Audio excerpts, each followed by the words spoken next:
Hi friends, welcome to my channel Vini boutique stand. இது வந்து fixed stand தான்.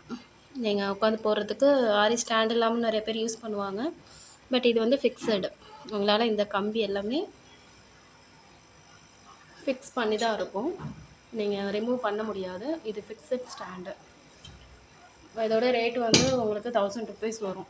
நீங்கள் வெளியில் வாங்குறீங்க அப்படின்னா மினிமம் 900 அந்த மாதிரி கூட ரேட் வரும். ஆரி கற்றுக்கணும் அப்படின்னு நினச்சிங்க அப்படின்னா ஒரு ஆரி ஸ்டாண்ட் வாங்கிக்கோங்க.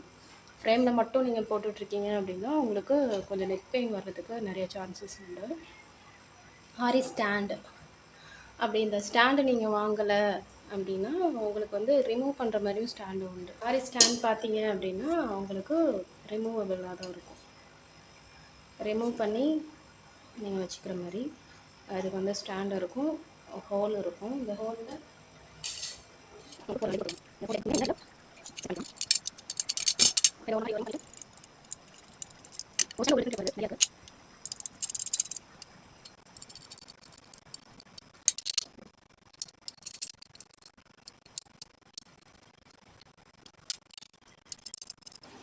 ஃபிக்ஸ் பண்ணிட்டீங்க அப்படின்னா ஸ்டாண்ட் இப்படி தான் இருக்கும். இந்த மாதிரி ஸ்டாண்டு யூஸ் பண்ணி தான் நீங்கள் ஆரி போடுற மாதிரி இருக்கும். இது ஃபிக்ஸட் ஸ்டாண்டு கற்றுக்கிறீங்க அப்படின்னா கம்பல்சரி நீங்கள் ஸ்டாண்ட் ஒன்று வாங்கிக்கோங்க. இது 400 ஆகும். நீங்கள் ரொம்ப நல்லா கற்றுக்கிட்டதுக்கு அப்புறம்னா ஃபிக்ஸடாக நீங்கள் வாங்கி வச்சுக்கலாம். நீங்கள் ஆரி ஸ்டாண்ட் இல்லாமல் கற்றுக்கிட்டீங்க அப்படின்னா கற்றுக்க முடியாது அப்படின்னு கிடையாது. பட் நெக் பெயின் கொஞ்சம் உங்களுக்கு வரும். நீங்கள் ரொம்ப நாள் குனிஞ்சே போடணும் அப்படின்னா ஆரி ஃப்ரேமில் நீங்கள் கையில் வச்சு போடுற மாதிரி இருக்கும். நெக் பெயின் கொஞ்சம் உங்களுக்கு அதிகமாக வாய்ப்புகள் இருக்குது. இல்லைன்னு எனக்கு ஓகே தான் நான் பண்ணுறேன் அப்படின்னீங்கனாலும் நீங்கள் பண்ணலாம். பட் ஆரி ஸ்டாண்ட் நீங்கள் வச்சுக்கலாம். இதுக்கு அடுத்து ஆரி காட்டுமே இருக்குது. ஆரி காட்டு எப்படி ஃபிக்ஸ் பண்ணுறது நான் இன்னொரு கிளாஸில் சொல்லித்தரேன். ஆரி காட்டுமே நீங்கள் ஃபுல்லாக ஒரு டிசைன் போடணும் அப்படின்னா நீங்கள் ஆரி காட்டு யூஸ் பண்ணிக்கலாம். நீங்கள் நெட்டுக்கு இப்போ பிகினராக இருக்கும் போது நீங்கள் கற்றுக்குறீங்க அப்படின்னா உங்களுக்கு ஆரி ஸ்டாண்டு போதும். அதுவும் நீங்கள் இதை ரிமூவ் பண்ணுறது 300 rupees, 350 இல்லை 400 ஒவ்வொரு ரேட்டில் இருக்குது. நீங்கள் 400க்குள்ளே நீங்கள் ஒரு ஆரி ஸ்டாண்ட் கம்பல்சரி வாங்கிக்கோங்க. சைஸ் வாங்கிக்கோங்க. 18 inch 16 inchக்கு உங்களுக்கு ஸ்டாண்டு கிடைக்கும். இது வந்து 16 inch ஸ்டாண்டு தான். என்னோடது ஃபிக்ஸட் வந்து 18 inch. ஸோ இதே மாதிரியே நீங்கள் ஃப்ரேம் நெக்ஸ்ட்டு வாங்கணும். ஃப்ரேம் காட்டுறேன். ஆரி இது மாதிரி ஹோல் கொடுத்துருவாங்க. இதில் ஒரு பின் இருக்கும். நீங்கள் அதை ஹோல் போட்டிங்கன்னா ஸ்டாண்ட் இருக்கும். இது வந்து 16 inch ஃப்ரேம்.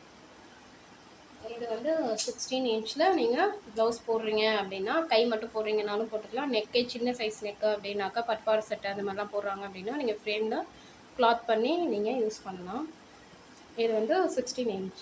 இது வந்து 18 inch ஃப்ரேமு. ஃப்ரேம் இப்படி தான் மூங்கில் அவங்களுக்கு கொடுத்துருப்பாங்க. ஸோ நீங்கள் 18 inch ஃப்ரேம் ஒன்று வாங்கிக்கோங்க. இந்த ஃப்ரேமில் நீங்கள் கிளாத் ஃபிக்ஸ் பண்ணும்போது இதை சுற்றி நீங்கள் வீட்டில் இருக்கும் இல்லையா த்ரெட்டு, அப்படி இல்லைன்னா நாடா சொல்லுவாங்கள்ல, இப்போ பாடச்சட்டைக்கு வந்து யூஸ் பண்ணுற நாடா, அதை வந்து ஃபுல்லாக நீங்கள் இதில் ஹோல்ட் பண்ணி விடுங்க. ஏதாவது ஒரு இதில் பண்ணால் போதும். நான் இது பண்ணி காட்டுறேன் நெக்ஸ்ட் வீடியோவில். ஒரு இதில் மட்டும் பாவாடைச்சட்டைக்கு நான் காட்டில் போட்டுட்ருக்கறதுனால உங்களுக்கு காட்டலை. அடுத்த கிளாஸில் இதில் எப்படி ஹோல் ரவுண்ட் பண்ணுறது அப்படின்னு காட்டுறேன். இதில் ப்ளவுஸை நீங்கள் ஸ்டிச் ஜாயின் பண்ணும் போது உங்களுக்கு இந்த இந்த மூங்கிலுமே உங்களுக்கு அந்த ப்ளவுஸை இழுக்கும். இந்த மூங்கிலும் உங்களுக்கு ப்ளவுஸை இழுக்கும் போது அந்த ப்ளவுஸ் வந்து கொஞ்சம் நூல் பிரிஞ்சு போகிற மாதிரி இருக்கும். அது இல்லாமல் இருக்குன்னா நீங்கள் ஏதாவது ஒரு இதில் நீங்கள் த்ரெட்டு சுற்றிட்டீங்க அப்படின்னா அந்த த்ரெட்டு நூல் வந்து மூங்கில் பட்டு கிழிஞ்சு போகாது. இதில் ஏதாவது ஒரு மூங்கில் இதில் இல்லை, மூங்கில் ஏதாவது டேமேஜ் ஆகிருந்துச்சு அப்படின்னா உங்களுக்கு அந்த துணி வந்து வீணாக போக வாய்ப்பு இருக்குது. ஸோ அந்த வீணாக போகாமல் இருக்கணும் அப்படின்னா நீங்கள் ஏதாவது ஒரு இதில் நீங்கள் த்ரெட்டை சுற்றிக்கோங்க. நாடாவை எப்படி ரோல் பண்ணுறதுன்னு காட்டுறேன். நாடா யூஸ் பண்ணிட்டீங்கன்னா உங்களுக்கு த்ரெட்டு போகாது. என்னென்ன மெட்டீரியல் யூஸ் பண்ணலாம் அப்படின்னு பார்க்கலாம்.